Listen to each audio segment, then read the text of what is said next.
அன்பும் இரக்கமும் வல்லமையும் உள்ள மகத்துவமான மகா பரிசுத்தம் நிறைந்த அன்புள்ள கர்த்தாவே, இந்த அருமையான நாளிலே என் நன்றியோடு கூட துதிக்கிறேன்.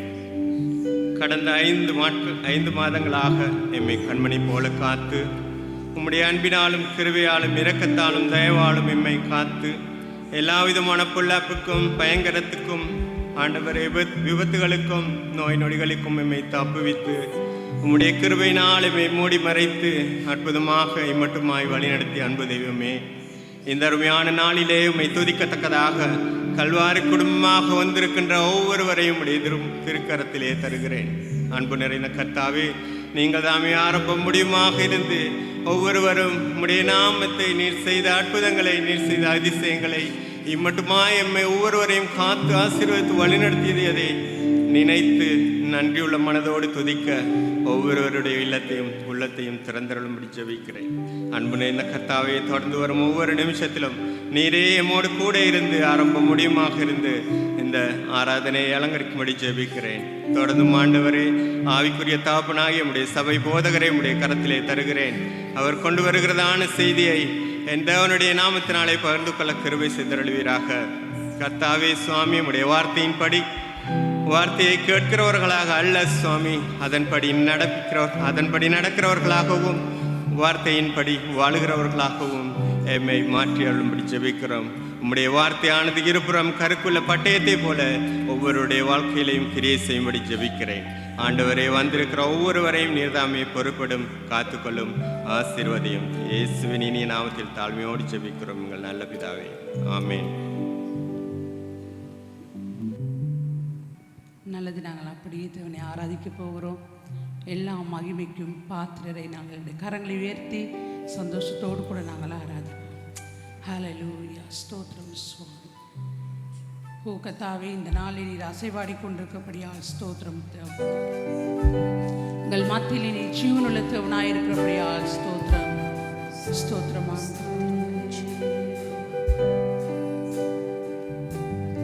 எல்லா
சுவாமி. எங்கள் மத்தியிலே அசைவாடுகிற கர்த்தர் ஆண்டவரே, எங்களோடு கூட இடைப்படுகிற தேவன் சுவாமி. நீர் அசைவாடும் போது அந்தகார வல்லமைகள், அசுத்த கிரியைகள் ஒளிந்து போகும்.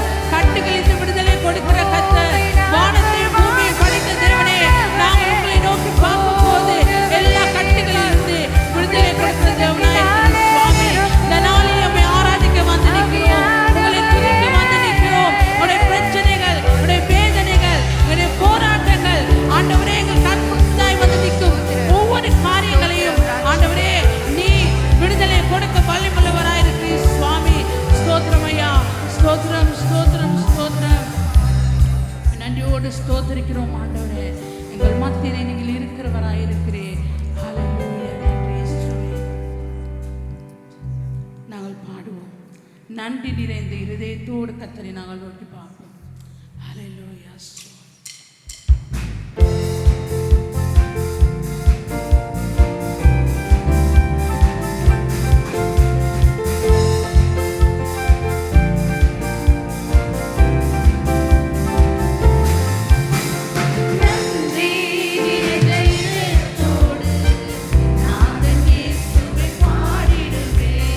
நன்றி நிறைந்த இதயத்தோடு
துதிக்கிறோம் ஆண்டவரே. ஹல்லேலூயா. எத்தனை பேருக்கு சொல்ல முடியும் என் இயேசு வல்லவர், நல்லவர், பரிசுத்தர், பெரியவர்? எத்தனை முறை சொன்னாலும் அது எங்களுக்கு காணாது, போதாது. அப்படியான நாங்கள் கரங்களை உயர்த்தி சொல்லுவோம், இந்த இயேசு பெரியவர், இந்த இயேசு பரிசுத்தர். ஹல்லேலூயா.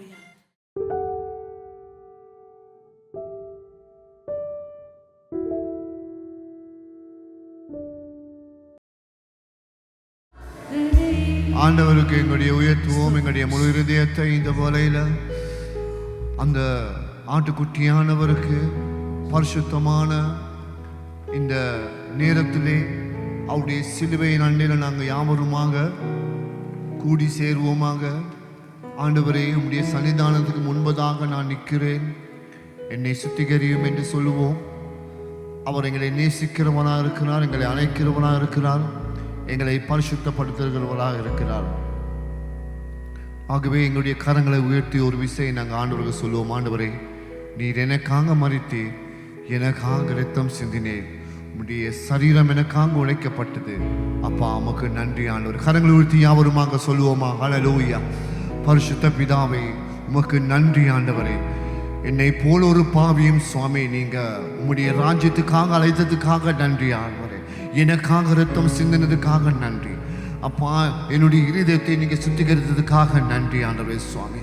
ஐயா, இன்றும் சுவாமி மீண்டும் என்னை நேசிக்கிறதுக்காக நன்றி ஆண்டவரே சுவாமி. என் உள்ளத்தை உமக்கு அர்ப்பணிக்கிறேன் அப்பா, என்னுடைய சிந்தனையை உமக்கு அர்ப்பணிக்கிறேன் சுவாமி, என்னுடைய வாழ்க்கையை நான் உமக்கு அர்ப்பணிக்கிறேன். உன்னுடைய சன்னிதானத்துக்கு நான் வருகிறேன் ஆண்டவரே. ஹல்லேலூயா, ஹல்லேலூயா. அவருடைய சன்னிதானத்துக்கு முன்பதாக ஒரு வார்த்தை நான் உங்களுக்கு முன்பதாக வாசிக்க விரும்புகிறேன். பரிசுத்த பவுல் கொரிந்தி சபைக்கு சொன்ன இந்த வார்த்தை, நான் உங்களுக்கு ஒப்புவித்ததை கர்த்தரிடத்தில் பெற்றுக்கொண்டேன். என்னவெனில், கர்த்தராகிய இயேசு தாம் காட்டி கொடுக்கப்பட்ட அந்த ராத்திரியிலே அப்பத்தை எடுத்து ஸ்தோத்திரம் பண்ணி அதை பிட்டு, நீங்கள் வாங்கி புசியுங்கள், இது உங்களுக்காக பிக்கப்படுகிற என்னுடைய சரீரமாய் இருக்கிறது, என்னை நினைவு கூறும்படி இதை செய்யுங்கள் என்றார். போஜனம் பண்ணின பின்பு அவர் அந்தபடியே பாத்திரத்தையும் எடுத்து, இந்த பாத்திரம் என் இரத்தத்தினால் ஆகிய புதிய உடன்படிக்கையாய் இருக்கிறது, நீங்கள் இதை பானம் பண்ணும் போதெல்லாம் என்னை நினைவு கூறும்படி இதை செய்யுங்கள் என்றார். ஆகையால் நீங்கள் இந்த அப்பத்தை புசித்து இந்த பாத்திரத்தை பானம் பண்ணும் போதெல்லாம் கர்த்தர் வரும் அளவும் அவருடைய மரணத்தை தெரிவிக்கிறீர்கள். ஹல்லேலூயா. நாங்கள் ஆண்டவருடைய சன்னிதானத்திலே ஆண்டவருக்கு முன்பதாக இந்த அப்பத்திலையும் இந்த பாத்திரத்திலையும் நாங்கள் கலந்து கொள்ளும் பொழுது நாங்கள் தேவனுடைய வருகை வரை அவருடைய மரணத்தை நாம் அறிவிக்கிறோம். ஹல்லேலூயா. ஆண்டவருக்கு நாங்கள் அர்ப்பணிப்போமாக. ஆண்டவரே, இந்த வழியில சுவாமி, இந்த அப்பத்தையும் சுவாமி, இந்த பாத்திரத்தையும் இந்த பானத்தையும் உடைய அன்பின் கரங்கள் அர்ப்பணிக்கிறோம். உம்முடைய சரீரமானது எனக்காக உடைக்கப்பட்டதுக்காக நன்றி ஆண்டவரே சுவாமி. உம்முடைய இரத்தமானது எனக்காக சிந்தப்பட்டதுக்காக நன்றி ஆண்டவரே. மீண்டும் உம்முடைய சமூகத்திலே நான் வருகிறேன் ஆண்டவரே சுவாமி. என்னை சுத்திகரித்து உம்முடைய பிள்ளையாய் நீங்கள் ஏற்றுக்கொள்ளும்படியாக ஜெபிக்கிறோம். உம்முடைய இரத்தத்தினாலே என்னை கழுவி மீண்டும் மீண்டும் சுத்திகரித்து சுவாமி, உம்முடைய பிள்ளையாய் உம்முடைய ராஜ்யத்துக்கு என்னை ஏற்றுக்கொண்டு சுவாமி, உம்முடைய நாமத்தை உயர்த்தத்தக்கதான ஆசீர்வாதத்தை நீர் தருவீராக. ஆண்டவரே, நன்பின் கரங்கள் அர்ப்பணிக்கிறோம். இயேசுவின் நாமத்தினால் கேட்கிறோம் நல்ல பிதாவே. ஆமென், ஆமென். நன்றி.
நல்லது. உங்கள் ஒவ்வொருவரையும் இயேசு கிறிஸ்துவின் இனிதான நாமத்தினாலே வாழ்த்தி வரவேற்கிறேன். எம்முடைய இணையதளத்திற்குள்ளாக நடைபெறுகிற ஆராதனைகள் தமிழ் ஆராதனை காலை 7 மணிக்கும், சிங்கள ஆராதனை காலை 8:30க்கும், ஆங்கில ஆராதனை 10 மணிக்கும் நடைபெறுகிறது. அதே போலவே நேரிலே சபைக்கு வந்து தேவனை தொழுது கொள்ள விரும்புவீர்களானால் கிருளப்பனையில் இருக்கிற கல்வாரி சபையிலே நீங்கள் எங்களோடு கூட இணைந்து கலந்து கொள்ள முடியும்.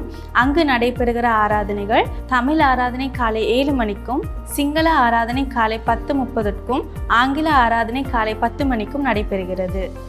அதே போல் இணையதளத்தினூடாக உங்களால் எங்களோடு கலந்து கொள்ள முடியாவிட்டால் வாட்ஸ்அப் ஊடாக ஆடியோக்களை கேட்டு நீங்கள் தேவனை துதிக்க முடியும். ஆகவே திரையிலே காணப்படுகிற இந்த எண்ணிற்கு உங்களது பெயரையும் உங்களது தொலைபேசி இலக்கத்தையும் நீங்கள் அனுப்புவீர்களானால் எங்களால் முடியும். ஆராதனை ஆடியோக்களை உங்களுக்கு அனுப்பி வைக்க நீங்கள் அதில் கேட்டு தேவனை ஆராதிக்க முடியும்.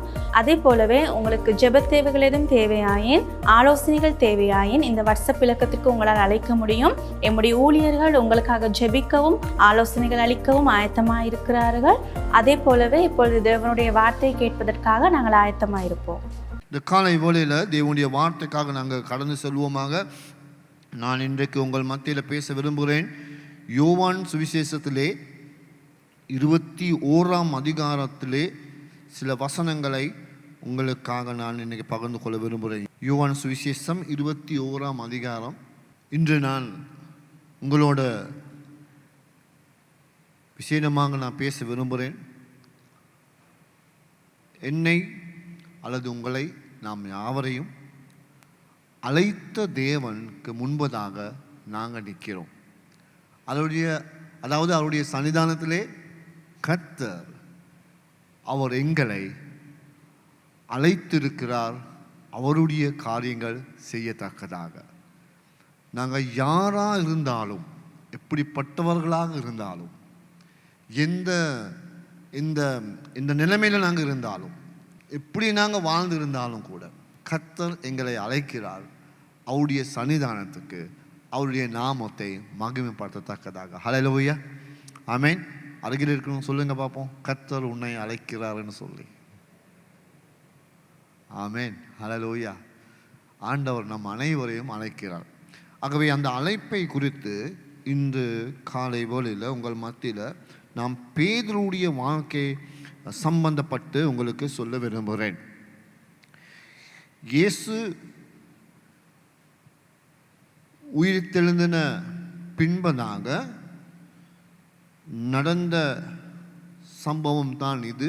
அதாவது நாங்கள் அவருடைய உயிர்த்தெழுந்ததிலே கடந்த மாதத்திலே நாங்கள் நினைவு கூறுகிறோம். அவர் நமக்காக மரித்து உயிர்த்தெழுந்தினான்னு சொல்லி. அதாவது இந்த காலகட்டத்திலே இயேசு 40 நாள் அவர் பூமியிலே அசைவாடு கொண்டிருந்தார். மகிமையுள்ள சரீரத்தோடு சில பேருக்கு அவர் காட்சி கொடுத்தார், சில பேரோட பேசினார். சீசர்களை சந்தித்த இந்த நாளிலே பெந்தகோஸ்தே நாளுக்கு முன்பதாக நடந்த இந்த சம்பவத்தை குறித்து தான் உங்களுக்கு நான் பேச விரும்புகிறேன். அங்கே விசேடமான ஒரு நபர் இந்த சுவிசேஷத்தில் சொல்லப்பட்டிருக்குது. அதுதான் பேதுரு. பேதுருடைய வாழ்க்கையில் எங்களுக்கு தெரியும். அவருடைய வாழ்க்கை லூக்கா 5ஆம் அதிகாரத்தில் சொல்லப்பட்டிருக்குது. அவரை தேவன் தனிப்பட்ட ரீதியாக கலீலியா கடற்கரையிலிருந்து மீன் பிடிக்க போய் கொண்டிருக்கும் பொழுது தேவன் அவருடைய ராஜ்யத்துக்காக தேவன் அவரை அழைத்தார் என்று லூக்கா 5ஆம் அதிகாரத்தில் நாங்கள் வாசிக்கிறோம். தேவன் சொல்லுகிறார் அந்த இடத்துல பேதுருவை பார்த்து, மீன் பிடிக்கிறவனாக அல்ல, இது முதல் கொண்டு மனிதர்களை பிடிக்கத்தக்கதாக நான் உன்னை அழைக்கிறேன்னு சொல்லி தேவன் சொல்லுகிறார். அப்பொழுது அவனுடைய வலைகள் எல்லாத்தையும் வீசி அவன் தேவனுக்கு தன்னுடைய வாழ்க்கை அர்ப்பணித்து தேவன் அண்டையில் வருகிறான். அதுக்கு பிறகு நாங்கள் யோவான் சுவிசேஷம் 6ஆம் அதிகாரத்துக்கு வரும்போது அங்கே ஒரு அற்புதமான ஒரு சம்பவம் நடக்குது. அதாவது இயேசு பல அற்புதங்கள் செய்யும் பொழுது ஜனங்கள் எல்லாருமே அவரோட கூடி நெருங்கி இருந்தார்கள்.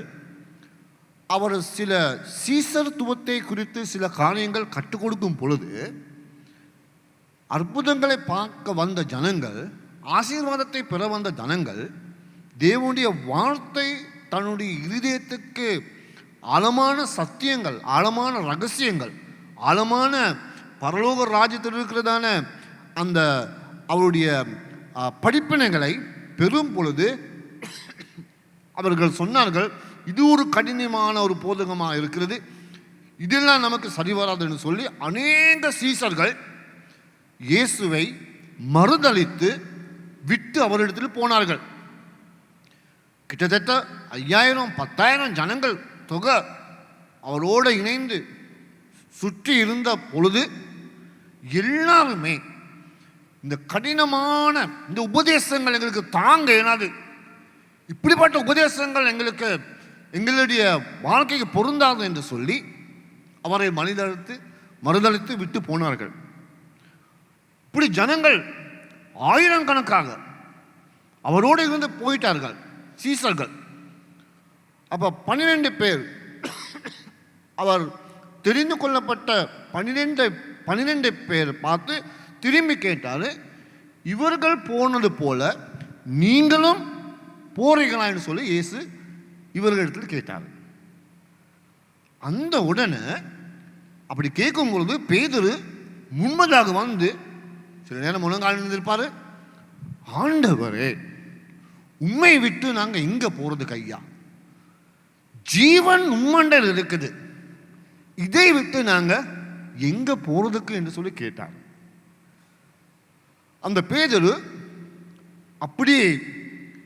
அப்படி சொன்னதை நான் பார்க்கும்போது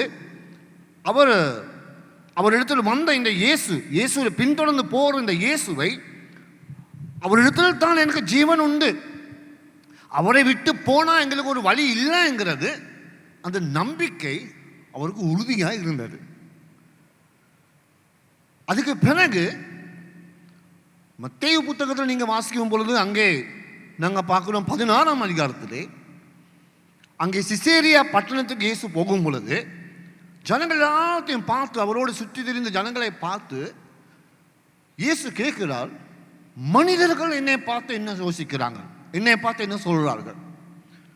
அப்ப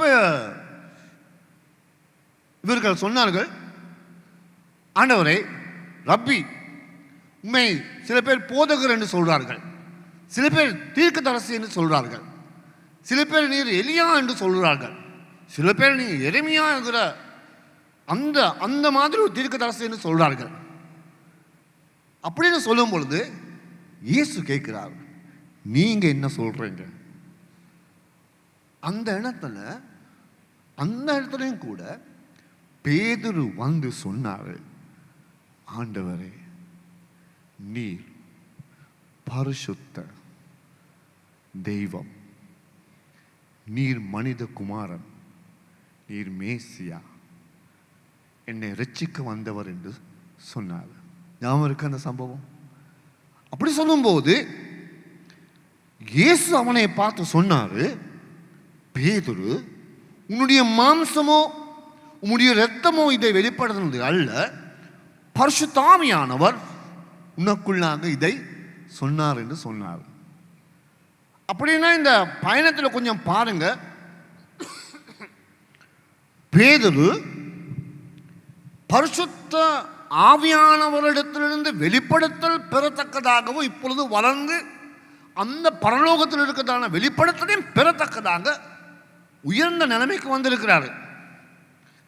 இயேசு அவனை பார்த்து சொன்னார், இது நீ சொன்னதல்ல, உனக்குள்ளாக பரிசுத்த ஆவியானவர் கிரியை செய்கிறார், அதுதான் உனக்கு சொல்லப்பட்டது என்று சொன்னார். அந்த நேரத்தில் பேதுருடைய ஆவிக்குரிய மட்டம், ஆவிக்குரிய தன்மை கொஞ்சம் மேலே வந்துட்டு, அப்புறம் இறுதியில் இயேசு இந்த ராபோசனம் எடுத்துக்கொண்டு இருக்கும்போது இயேசு சொன்னார், நான் எருசலேமுக்கு போவதற்கு அங்கே ஜனங்கள் என்னையை பிடித்து சில நேரம் சிலுவையில் என்னை அரைஞ்சிருவாங்க, நாங்கள் எதிர்பார்க்காதது நடக்க இருக்குன்னு சொல்லி. அந்த நேரத்தில் உங்களுக்கு தெரியுமா பேதுரு என்ன சொன்னாருன்னு சொல்லி? அந்த இடத்துல பேதுரு சொன்னான், ஆண்டவரே உமக்கு அப்படி இடம் கொடுக்க நாங்க மாட்டோம், யாராகிலும் மேல் கை வைத்தால் பாப்பம் அப்படின்னு சொன்னார். இயேசுவுக்காக துணிச்சல் உள்ளவனாக இருந்தான். அந்த இடத்துல இயேசு சொன்னார், பேதுருவே, நாளைக்கு காலம்பர சேவல் சத்தமிடுறதுக்கு முன்பதாக, சேவல் கூவுறதுக்கு முன்பதாக நீ என்னை காட்டி கொடுக்க போறேன்னு சொல்லி.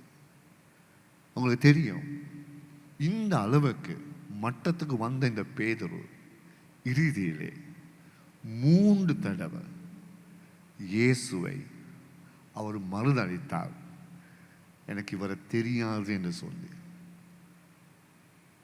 வேதம் சொல்லுகிறது, லூக்கா சுவிசேஷத்தில் சொல்லுகிறது, அப்படி இயேசுவை பார்த்து கொண்டு, முகத்தை பார்த்து கொண்டு இவரை எனக்கு தெரியாது என்று சொல்லும்போது, இயேசு அவனை திரும்பி பார்க்குற நேரத்தில் அந்த நேரம் எப்படி இருந்திருக்கும் இந்த பேதுருக்கு? கொஞ்சம் யோசித்து பாருங்க. நாங்கள் விசுவாசிக்கிறோம் என்னுடைய எஜமான் இயேசு என்று சொல்லி. எத்தனை பேர் விசுவாசிக்கிறீங்க? ஆமேன். என்னுடைய இயேசு பரிசுத்த ஆவியானவர் என்னை வழி நடத்துகிறார்.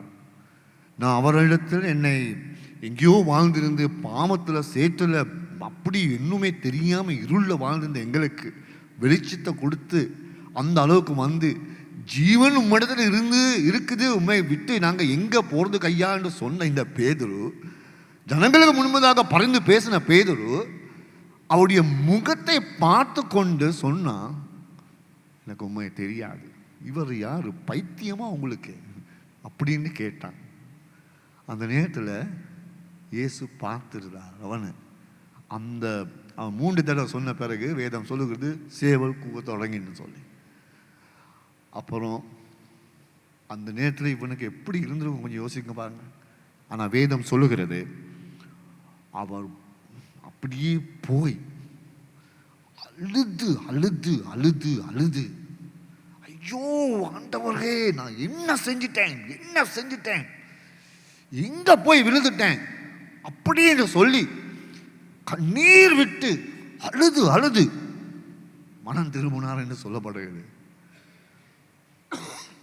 அதுக்கு பிறகு இயேசு உயிர் தெழுந்தினார் என்று சொன்ன பிறகு இந்த இயேசு உயிர் தெழுந்தினார் முதலாவது அங்கே மந்தலே மரியா கண்டாள் என்று வேதம் சொல்லுகிறது. நீங்கள் யோவான் 20ஆம் அதிகாரத்தில் நீங்கள் வாசித்தால் என்றால் மந்தலே மரியா கண்டாள், அது பேர் பேதுரு கண்டாரு, யோவான் கண்டாரு, பல பேர் கண்டார்கள். இந்த அப்புறம் அப்படி பல பேர் கண்டு இயேசுவை பார்த்து, இயேசு உயிர் தெழுந்துட்டாரா, கண்டுட்டாரா அப்படின்னு சொல்லி ஒரு சீசன் வந்து அங்கே தோமான்னு சொன்னால், ஆண்டவர் நான் அப்படி நம்ப மாட்டேன், அவரை நான் தொட்டு பார்த்தா தான் நம்புவேன்னு சொல்லி, அப்புறம் இவங்க சீசர்கள்லாம் ஒன்று சேர்ந்து அப்படி கூடி இருக்கும் பொழுது இயேசு அந்த அறைக்கு வந்து, தோமாவை என்னை தொட்டு பாருன்னு சொல்லி இயேசு சொன்னார். அந்த இடத்துல பேதுரு இருந்தார். அப்படி இருந்து அவர் உயிர் தெழுந்த பிறகும் கூட பேதுரு தன்னுடைய வாழ்க்கையில் இருக்கிறதான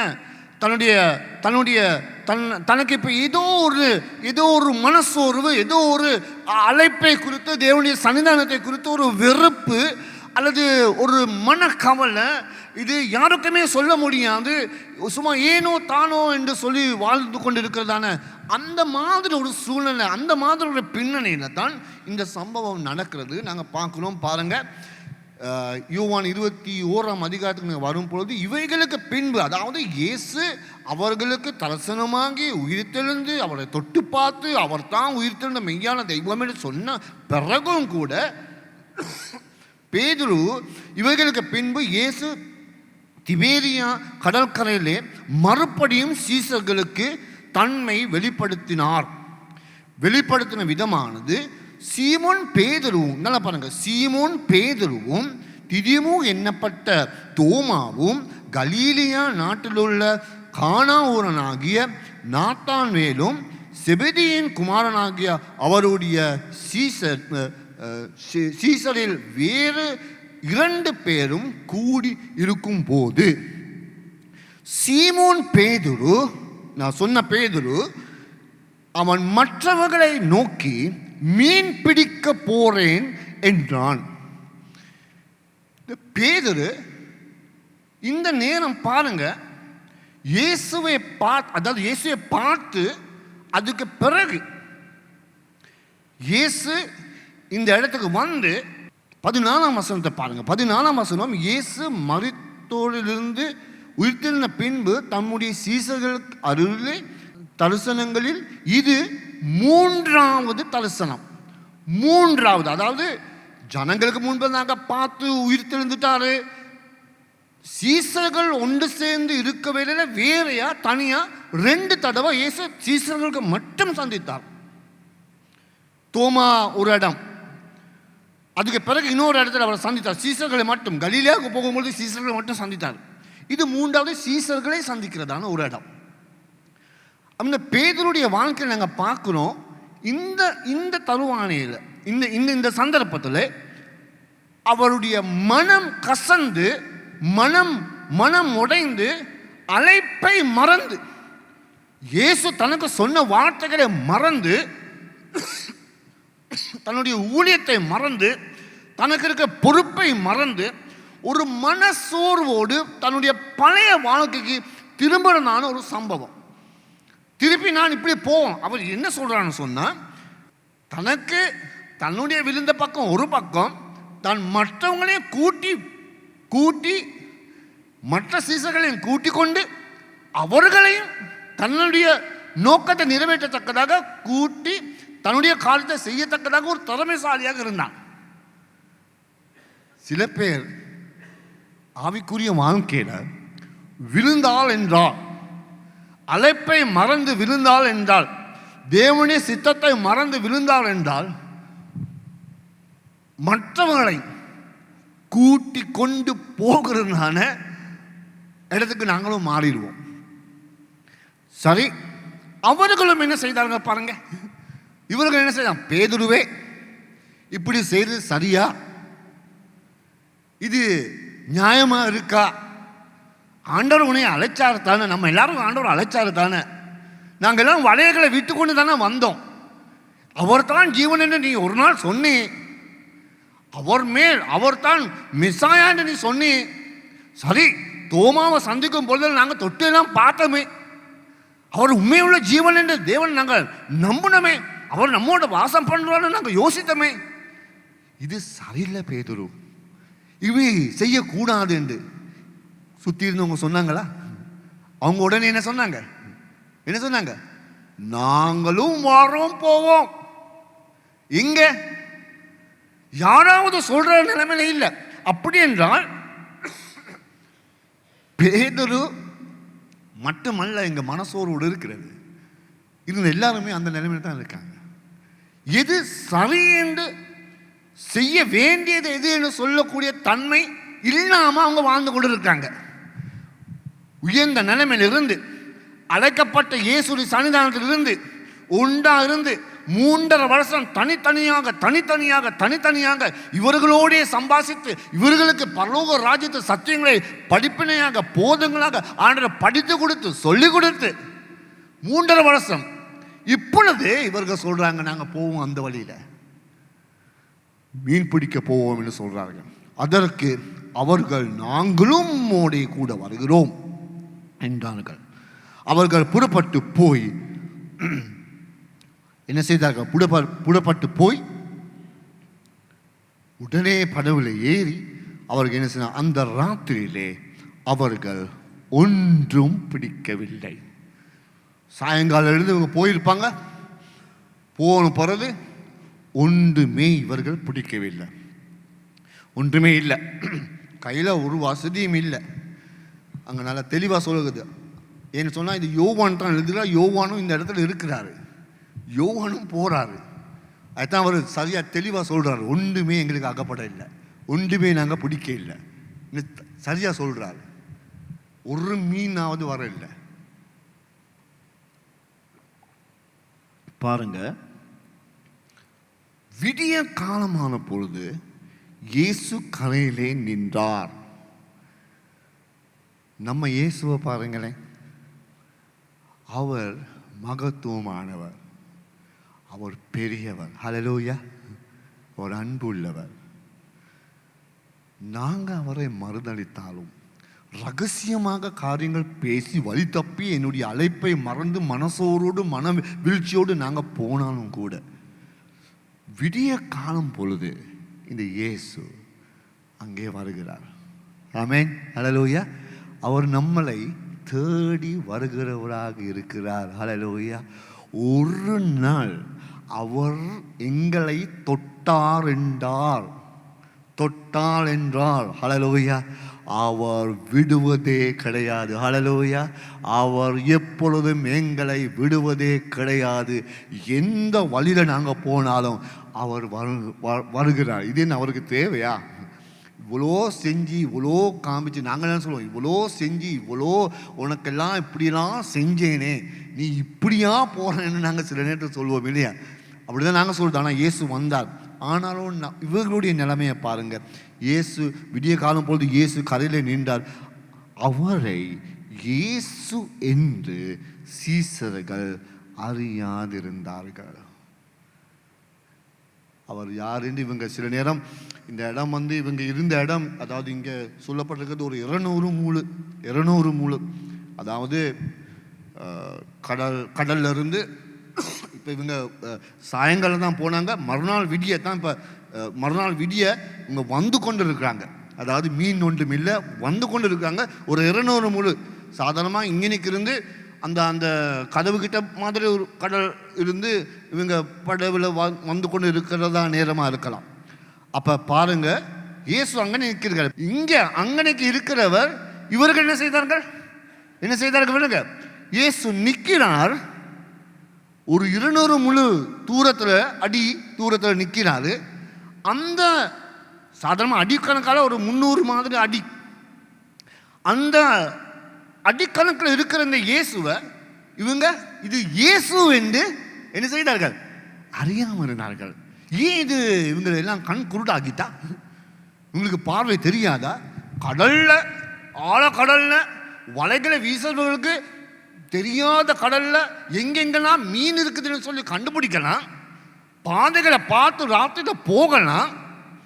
எங்கெங்கெல்லாம் சில பேர் கடல்ல மீன் பிடிக்கிறவங்களுக்கு தெரியும், எங்களுக்கு தெரியாது. பார்த்தா இந்த இடத்துல மீன் இருக்கு, அந்த இடத்துல மீன் இருக்கா எங்களுக்கு தெரியாது. ஆனால் கடலுக்கு போகிறவங்களுக்கு நல்லா தெரியும். இந்த இடத்துல சுழி இருக்குது, இந்த இடத்துல போனால் இப்படி வராது, அந்த இடத்துல போனால் இப்படி வரும், அலைகள் எப்படி வருது, அந்த அலைக்கு எப்படி நாங்கள் படவை கொண்டு போகணும்னு சொல்லி அதுங்கெல்லாம் நல்லா அறிஞ்சவர்கள்.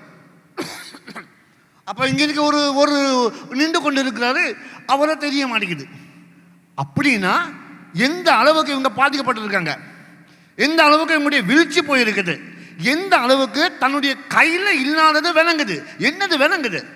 ஐயோ நாங்கள் போனோம் ஒன்றும் இல்லையே, எனக்கு இல்லாதது எனக்கு விளங்குது, ஆனால் இருக்கிறவர் எனக்கு சரியாக விளங்க மாட்டேங்குது. என்னோட இருக்கிற ஆண்டவர், நான் கேட்க விரும்புகிறேன், எத்தனை பேர் ரட்சிப்படைந்து 1 வருஷம் ரட்சிப்படைந்து, எத்தனை பேர் ரட்சிப்படைந்து 1 வருஷம்? நான் நினைக்கிறேன் 1 வருஷத்துக்கு 2 வருஷத்துக்கு 3 வருஷம் 5 வருஷத்துக்கு மேலே, அல்லது ஒரு 10 வருஷம், கிட்டத்தட்ட ஒரு 10 வருஷத்துக்கு மேலே தான் நீங்கள் ரட்சிப்படைஞ்சிருக்கீங்க. சரியா? ரட்சிப்படைஞ்சிருக்கீங்க.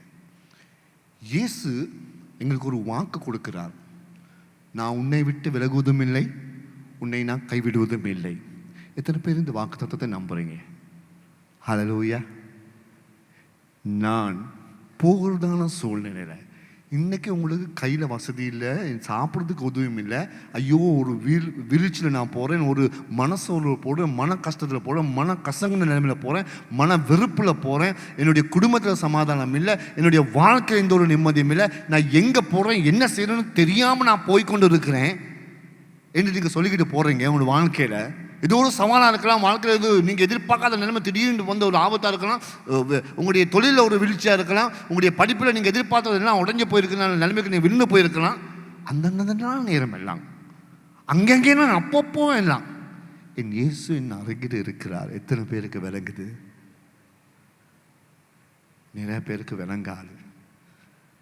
என் இயேசு சொல்கிறார், நான் உன்னோட இருக்கிறேன் என்று. ஹல்லேலூயா. என்னை கைவிடாதவர் என்னோடு இருக்கிறார். ஆனால் எங்களுடைய மனசோர்வு, எங்களுக்கு கையில் இருக்கிறதான வசதி குறைவாக இருக்கும் பொழுது, எங்களுடைய மனசுக்கு ஏற்ற மாதிரி செழிப்பு இல்லாமல் இருக்கும் பொழுது, எங்களுக்கு வசதியாக இருக்கிற மாதிரி சந்தோஷம் இல்லாமல் பொழுது, என் அருகில் இருக்கிற ஆண்டவர், என்னை படைத்தவர், என்னை உருவாக்குனவர், என்னை தேடி வந்தவர் என்னோடு இருக்கிறார் என்கிறதை நாங்கள் ஒரு நாளும் உணர மாட்டோம். நாங்கள் நல்ல ஒரு பாடலை பாடணும். மரணமோ துன்பமோ, சோர்வோ உயர்வோ தாழ்வோ, நான் உன்னை என்ன செய்வேன்? நேசிப்பேன். ஐயா, உயரும் பொழுது என்னை நேசிக்கிறதுக்கு சாட்சி பகிர்ந்து கொள்ள எனக்கு முடியும். ஆனால் மரண பள்ளத்தாக்கில் போகும்போது ஆண்டவரே, என்ன ஆண்டவரே இப்படி செஞ்சிட்டீங்கன்னு தான் சொல்ல முடியும். ஏன் ஐயா என்ன இந்த நோயோட படுக்க விட்டுருக்கேன்? ஏன் ஐயா இந்த பாண்டுகளோட நான் போகிறேன்? ஏன் ஐயா இந்த துன்பத்தோட போகிறேன்னு தான் நாங்கள் யோசிப்போம். 3.5 வருஷத்துக்கு மேலாக இருந்து, கிட்ட இருந்து தொட்டு பார்த்து, ஒரு பிளேட்டில் சாப்பிட்டு, ஒரு மீனை பொறிச்சு சாப்பிட்டவர்கள், ஒரு அப்பத்தை பிட்டு சாப்பிட்டவர்களுக்கே இந்த இயேசுவை அறியாமல் இருந்தால் கொஞ்சம் யோசித்து பார்ப்போம். இந்த ஆண்டவர் என்னோடு இருக்கிறார். ஹல்லேலூயா. உங்களுடைய குடும்பத்தோடு இருக்கிறார், உங்களுடைய வாழ்க்கையோடு இருக்கிறார், உங்களுடைய வீழ்ச்சி நேரம் உங்கள் அருகிலே இருக்கிறார். அவர் இருந்தவரும் இருக்கிறவரும் இருக்க போகிற தெய்வமாக இருக்கிறார். ஹல்லேலூயா. அந்த இந்த படைத்த ஆண்டவர் நம்மோடு இருக்கிறார். ஆனால் சில நேரம் நாங்கள் அறியாமல் இருக்கிறோம். அந்த நேரத்தில் இயேசு அவர்களை நோக்கி 5ஆம் வசனம், பிள்ளைகளை புசிக்கிறதுக்கு ஏதாகிலும் உங்களிடத்தில் இருக்குதா உண்டா என்றார். அதற்கு அவர்கள் ஒன்றுமில்லை. இது எந்த இப்போ கடல் கரையில இருந்து ஒருத்தர் பேசுகிறார், புசிக்கிறதுக்கு ஏதாவது இருக்குதா அப்படின்னு சொல்றாரு. அது கேட்குது இவங்களுக்கு. அப்படின்னா நல்லா பார்த்து தூரத்தில் தான் இருக்கிறாங்க, கேட்காத தூரத்தில் இருக்க இல்லாதே ஒன்றுமே இல்லை. இந்த வார்த்தை, இந்த சொல்லப்பட்ட வார்த்தை, பிள்ளைகளே உங்களிடத்தில் ஏதாகிலும் புசிக்கிறதுக்கு இருக்கான்னு சொல்லி, அப்படிப்பட்ட வார்த்தை கிரீக்க மொழியில், கிரீக்க அந்த பாஷையில் அர்த்தம் அப்படி வராது, அப்படி இல்லாத சொல்லப்பட்டிருக்குது. பிள்ளைகளே உங்கள்கிட்ட ஏதாவது இருக்குதான்னு சொல்லி இயேசு பிச்சை கேட்குற மாதிரி, அம்மா தாயே, அப்படி இல்லை இந்த வார்த்தை. இயேசு கேட்கிறது, கடல் கரையிலிருந்து சீசர்களை பார்த்தவர் கேட்டால், ஏய் போனீங்களே, கழிச்சிச்சா கையில் ஏதாவது சத்தமிட்டு கேட்கிறான். அதுதான் கிரீக்க முடியல. தேவன்ட்டு போனீங்களே, நான் சொன்னதை மறந்து போனீங்களே, கிடைச்சிச்சா கையில் இருக்குதா, செழிப்பை தேடி போனீங்களே, வசதியை தேடி போனீங்களே, இருக்குதா அப்படின்னு கேட்க. நாங்கள் எங்களை பிள்ளைங்களை பார்த்தோம் சொல்லுவோம் இல்லையா, நாங்கள் சொல்லாததை அவன் செய்யும் பொழுது ஏதாவது அவன் விழிச்சு வந்தா, கேட்டையா நான் சொன்னது போதுமா உனக்கு, உனக்கு இது தேவையா அப்படின்னு கேட்க மாட்டோமா? ஆட்டிக்கிட்டு போனீங்க, கழிச்சிச்சா தேடிக்கிட்டு போனீங்க. சில பேர் அப்படி பார்த்து நாங்கள் மனசில் சொல்லாட்டி மனசில் நாங்கள் சொல்லுவோம் இல்லையா, போனீங்க. சில பேர் வெளிநாட்டுக்கு போவாங்க, பணம் சம்பாதிக்கணும், அது சம்பாதிக்கணும், இப்படி சம்பாதிக்கணும், இந்த வழியில் போவோம், அந்த வழியில் போவோம், இப்படி போனால் சாட்டி நாங்கள் யோசித்து போகிறதாலும் வழிகள் இருக்குது. அங்கே போகும்பொழுது இயேசு இதுதான் கேட்கிறார், போனீங்களே கிடைச்சிச்சா, நிம்மதியா, இப்ப சந்தோஷமா, அதுதான் கேட்கிறார். தேடுனீங்களே, வேணான்னு சொல்லி போனீங்களே, ஊழியத்தை மறந்து போனீங்களே, இப்ப சந்தோஷமா, அதுதான் கேட்கிறார். கையில் ஏதாவது இருக்கிறா இப்ப உங்களுக்கு, அதுதான் கேட்கிறார். இவங்க என்ன சொல்றாங்க, ஒன்றுமில்லை, ஒன்றுமில்லை, போனோம் ஒன்றுமில்லை, அதுதான் அவங்க சொல்றாங்க. சரி, அடுத்த வசனம் வாங்க. அப்பொழுது அவர், நீங்கள் படவுக்கு வலது புறமாக வலையை போடுங்கள், அப்பொழுது உங்களுக்கு அகப்படும் என்றார். அப்படியே அவர்கள் போட்டு திரளான மீன்கள் அகப்பட்டதினாலே அதை இழுத்து கொண்டிருந்தார்கள். இங்கே பாருங்க, இப்போ இயேசு கேட்குற, போனீங்க தானே, தேடி தேடி போனீங்களே, சந்தோஷத்தை கேட்டு போனீங்களே, கிடைச்சிச்சா இல்லை. அப்புறம் இயேசு சொல்றாரு, வலையை வலதுபுறமாக போடுங்கள். அவங்க போட்டாங்க உடனே. இப்போ இப்போ கொஞ்சம் யோசிச்சு பாருங்க, ஆழக்கடல் இல்லை சரியா. இப்போ இந்த வந்து கொண்டு இருக்கிற நேரத்தில், அதாவது கரையிலிருந்து கொஞ்சம் தூரத்தில் தான் இவங்க இருக்கிறாங்க. வந்து கொண்டு இருக்கிறதுல வலதுபுறமாக போடுங்க, வலதுபுறம் இந்த பக்கம் வலதுபுறமாக போடுங்க. அப்போ படகுல இருந்த இடத்துல இருந்து வலதுபுறம் இந்த பக்கம் அவங்களுக்கு, அவங்க வலதுபுறம் வீசின உடனே திரளான மீன்கள் கிடைச்சிச்சு. நான் உங்ககிட்ட கேள்வி ஒன்று கேட்க விரும்புகிறேன். இது யார் சொன்னதென்று நம்பி போட்டாங்க? கொஞ்சம் யோசிங்க. யார் சொன்னதென்று நம்பி போட்டாங்க? இயேசு சொன்னதென்று நம்பி போட்டாங்களா? அப்படியா போட்டாங்க? இயேசு சொல்றாரு செய்வோம், அப்படியா சொன்னாங்க? அப்படியா போட்டாங்க? இயேசு கடல் கரையில் இருக்கிறாரு, அது கூட இவங்களுக்கு தெரியாம இருக்குது. அப்ப யாரு சொன்னா இது செய்யறாங்க? யாராக ஏதாவது சொன்ன உடனே தெரியாதே இது இயேசு தான் சொல்றான்னு இயேசுவே முகத்தை பார்த்து கொண்டு இருக்காங்க, அவரும் இயேசு இன்னும் தெரியாம சொன்னதை செய்வாங்க. இது எப்படி? சில பேர் அப்படித்தான். எங்களுடைய வீழ்ச்சி எப்படி எங்க தூரம் போயிருக்குன்னு சொன்னா, யார் எங்களுக்கு ஏதாவது ஒரு வழியை சொல்றாங்களோ அந்த வழிக்கு நாங்க செவியிலே மடித்து அந்த அப்படி நாங்கள் காலிங்க செய்வோம்.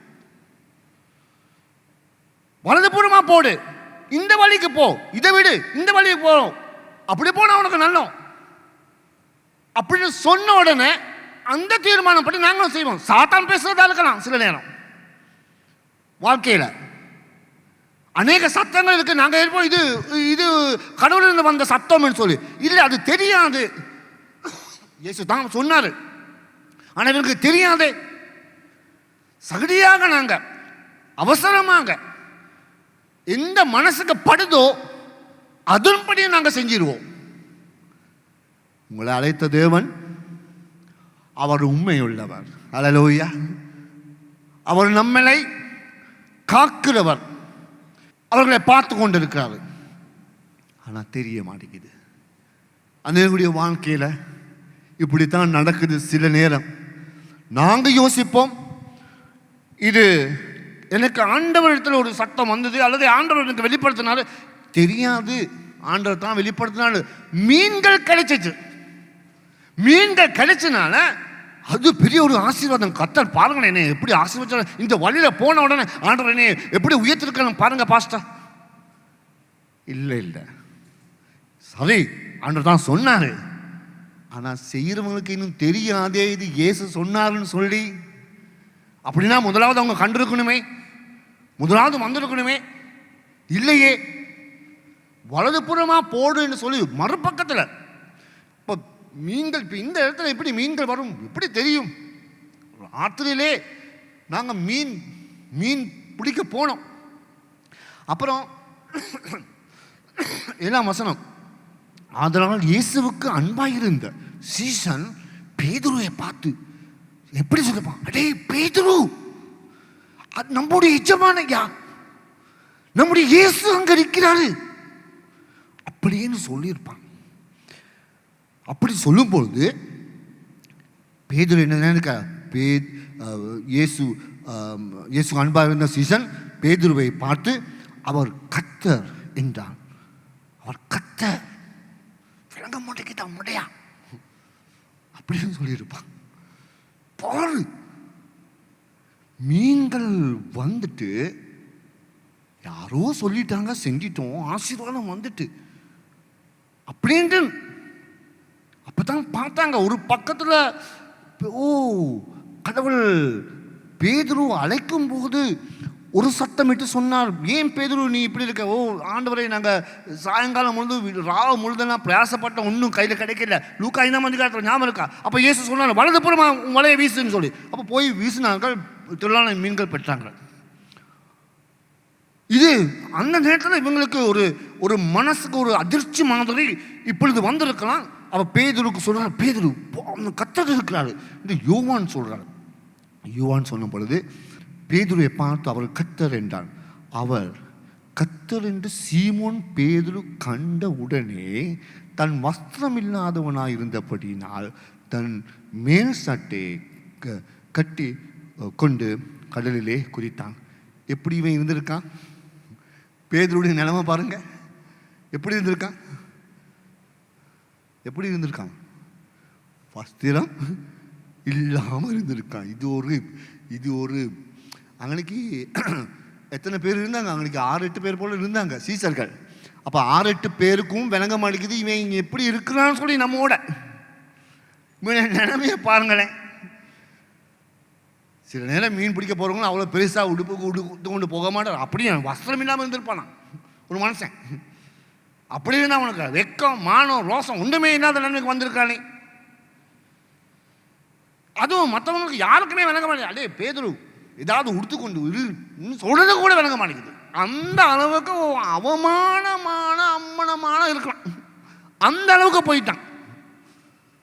இதுதான் வாழ்க்கையில எங்களுக்கு தெரியாம நாங்க போகிறதான வழி மாறி அழைப்பை மாறி நாங்க போகும் பொழுது எங்களுடைய வாழ்க்கைகள் நடக்கிறதான சம்பவம். அப்புறம் கர்த்தர் என்று சொல்லும்போது அவன் வந்தான், ஆண்டவரிடத்தில் வந்தான். வரும் பொழுது மிக சீக்கிரமாக வரலாம். மற்ற சிசுகள் 8ஆம் வசனம், மற்ற சிசுகள் கரையில் ஏறக்கூடிய 200 முழு, அந்த பாருங்கள் 200 முழு தூரத்தில் இருந்தபடினால் அவர்கள் படவில் இருந்த மீன்களை எடுத்துக்கொண்டு வருகிறார்கள். வந்து பேதுரு அவரிடத்தில் வரும் பொழுது அவர்களை 9ஆம் வசனம், அவர்கள் கரைகளை வந்திருக்கும் போது கரிப்பூட்டி ஒரு மீன்களும் ஒரு அப்பமும் இயேசு அவர்களுக்காக ஆயத்தப்படுத்தி கொண்டிருக்கிறார். அங்கே ஆயத்தப்படுத்தி கொண்டிருக்கும் பொழுது கொஞ்சம் யோசித்து பாருங்க. இந்த விடிய காலம் வர ஒருவர் எங்கய்யா இவருக்கு அப்பம், எங்கய்யா இவருக்கு மீன், நாங்கள் எங்க எது தேடி போனோமே, எதை தேடி போனோமே அது அவருக்கு ஏற்கனவே எனக்கு கொடுக்க முடியும் என்பதை அவர் படைத்தவர், உருவாக்குனவர். இந்த கரையில் கடலுக்கு போனவங்களுக்கே மீன் இல்லை, கடலுக்கு போய் மீன் தேடினவங்களுக்கே ஒன்றும் கையில் இல்லை, கரையில் இருக்கிறவங்களுக்கு மீன் இருக்குமா? அந்த நேரத்தில் இவன் எப்போ ரொட்டி அந்த அப்பம் சுட்டு இவருக்கு கொடுத்துருப்பார்? இந்த விடிய காலத்தில் யாருமே இல்லை. ஆனால் நம்முடைய தேவன் ஹல்லேலூயா, மகா பெரிய வல்லவர் ஹல்லேலூயா, பரிசுத்தமான தெய்வம் ஹல்லேலூயா, அவருக்கு உருவாக்க முடியும் ஒன்றும் இல்லாத நிலையிலே மாற்றக்கூடிய வல்லமையுள்ள தேவனை நான் விசுவாசிக்கிறேன். அந்த இயேசு தான் நம்முடைய இயேசு ஹல்லேலூயா. நீங்கள் இன்னைக்கு விசுவாசிக்கிற அந்த இயேசு ஆனவர் இன்றைக்கு ஐயோ என் வாழ்க்கை ஒன்றுமே இல்லையே, எப்படி இது நடக்கும், அப்படி நடக்குமா, இப்படி நடக்குமா நாங்கள் யோசிக்கிறோம். ஆனால் என் ஆண்டவர் அதை நான் நினைத்து பார்க்காத மேலாக அதை உருவாக்கக்கூடிய வல்லவர், என்னை காக்கிற தெய்வமாக இருக்கிறார் ஹல்லேலூயா. கரங்களை தட்டி உற்சாகப்படுத்தும் என் தேவன் ஹல்லேலூயா. என் ஆண்டவர் அவர் மேலானவர், அவர் வல்லவர் என்று நாங்கள் சொல்றோம், வல்லவர் என்று படிக்கிறோம், நல்லவர் என்று படிக்கிறோம். ஆனால் அவருடைய அந்த அன்பை, அந்த செயலை எவ்வளவு எந்த நேரம் எப்படி நாங்கள் அனுபவித்திருக்கிறோம் என்கிறதை குறித்து உணர வேண்டியவராக இருக்கிறோம். அவர் வல்லவர், கரையிலையும் கூட எனக்கு தேவையானதை சந்திக்கக்கூடிய வல்லவராக இருக்கிறார் ஹல்லேலூயா, ஆமென். அந்த ஆண்டவரை விசுவாசிக்கிற நம்ம அந்த ஆண்டவரை மறுதளிக்கலாமா? அந்த ஆண்டவருக்கு எதிராக போகலாமா? அந்த ஆண்டவரை நாங்கள் மறுதளித்து தைரியப்பட்டு மனசோரோடு போகலாமா? இதுதான் எங்கள் கேள்வி. போகலாமா?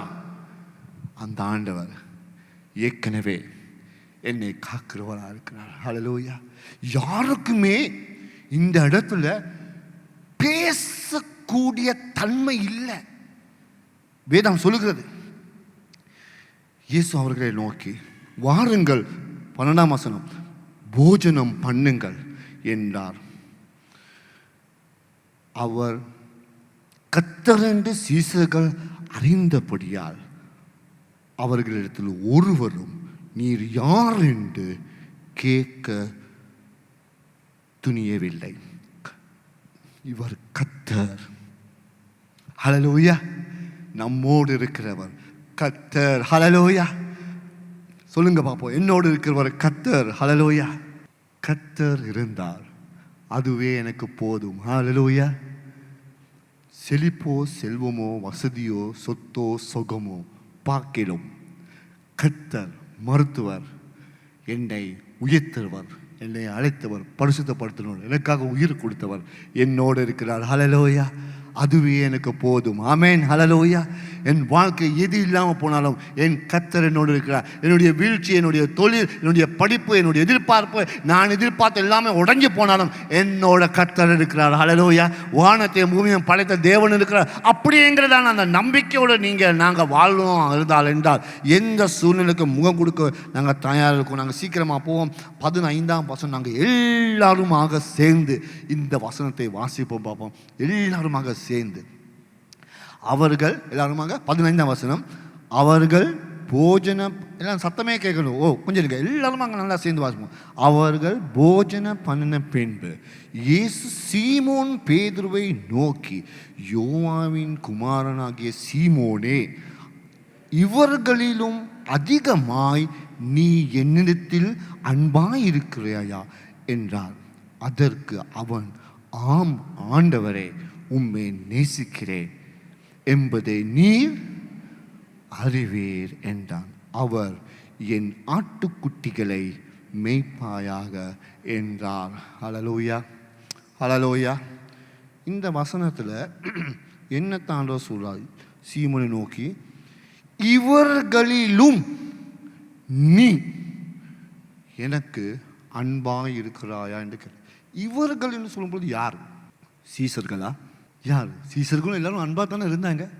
அப்போ இயேசு சீசர்கள், எனக்கு இருந்த சீசர்களை பார்த்து சொல்கிறார், இவர்களையும் பார்க்கிலும் நீ எனக்கு அன்பாக இருக்கிறான்னு கேட்குறாரு. அதான் கேட்குறாரு? இல்லை, அது இல்லை கேட்குறாரு. அவர் என்னத்தை கேட்குறாருன்னு சொன்னால், இயேசு அவர்களை நோக்கி, நீங்கள் வந்து இப்பொழுது பிடித்த மீன்களை சிலவற்றை கொண்டு வாருங்கள் என்றார்.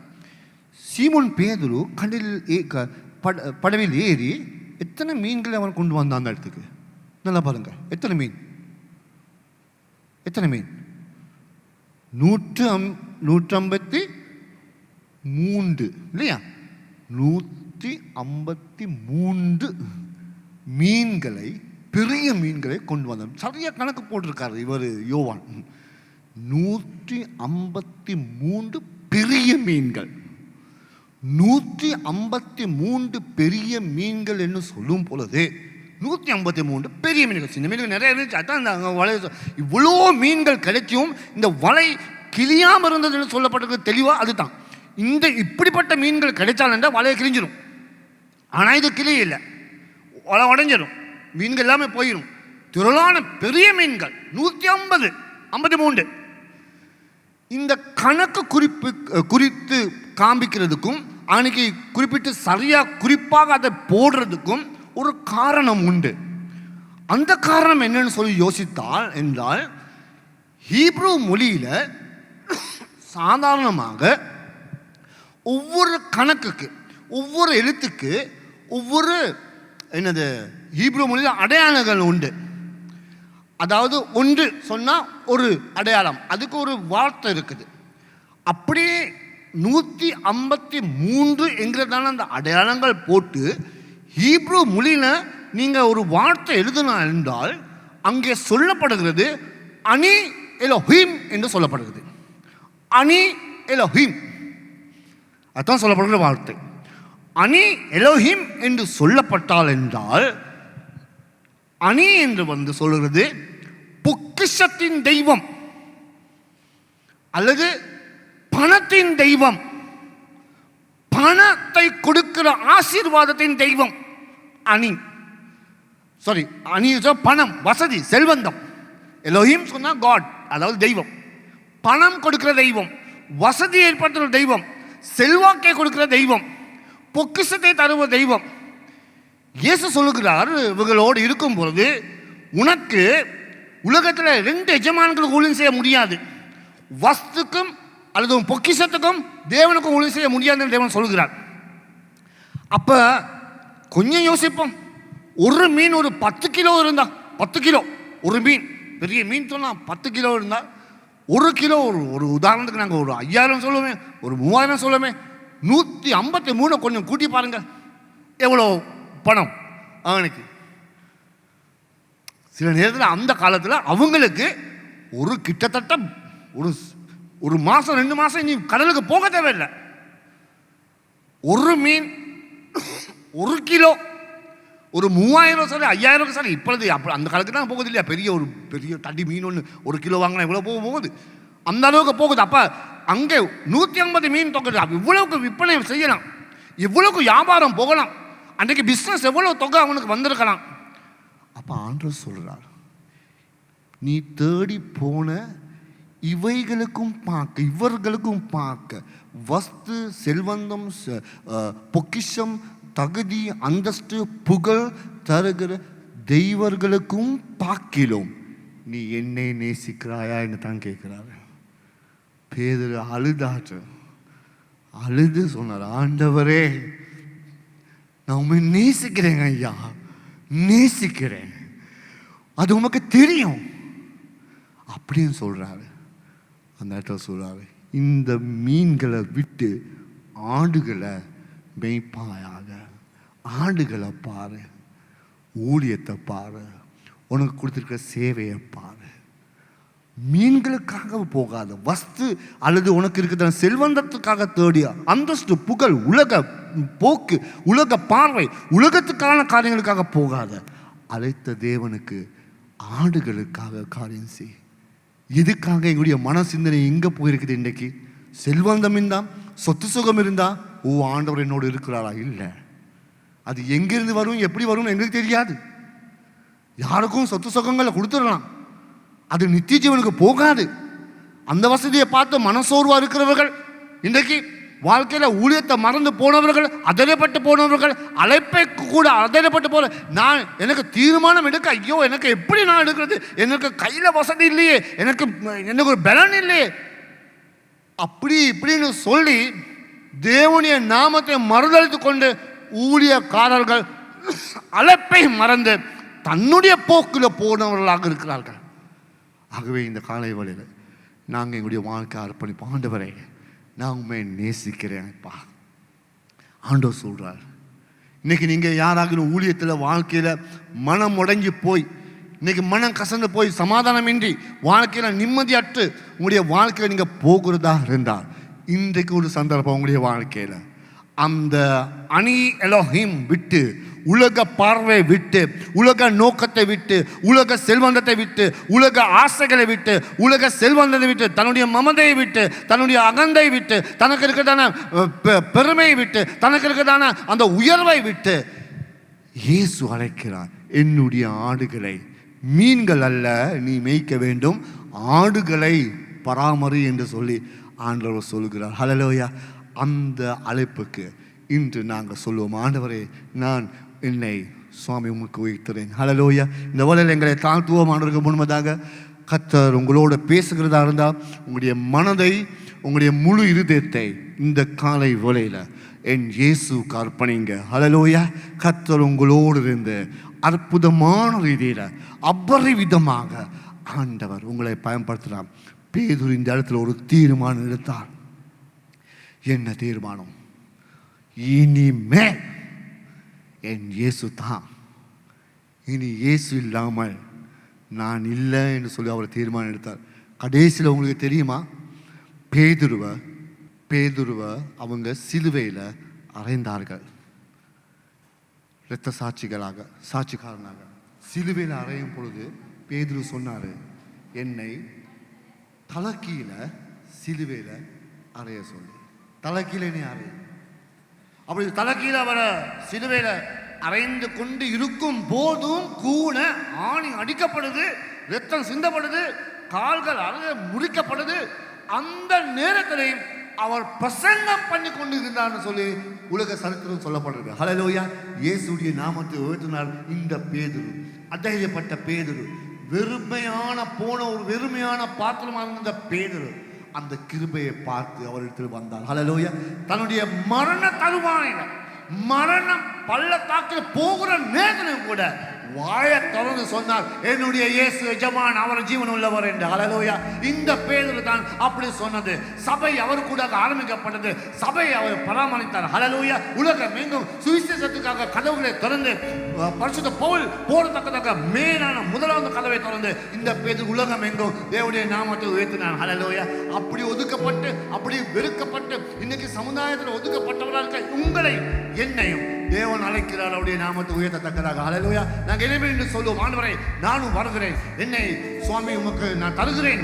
அப்பா சுவாமி, நீர் என்னை கூட சுவாமி உடைய நாமத்தை கொண்டு பயன்படுத்துறேன்னு சொல்லி நாங்கள் இந்த காலை வேளையில எங்களை நாங்கள் ஆண்டவருக்கு அர்ப்பணிப்போமாக. ஆமென். ஹல்லேலூயா. என்னை அழைத்தவரே, என்னை அழைத்தவரே, ஆமென். என்னை தொட்டவரே, நீ இல்லாமல் நான் இல்லை. என்னை அழைத்தவரே, என்னை தொட்டவரே, நீ இல்லாமல் நான் இல்லை. நான்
விட்டு போன உம்முடைய சன்னிதானத்திலே நாங்கள் திரும்பவும் காலாடி எடுத்து வைக்க விரும்புகிறோம்.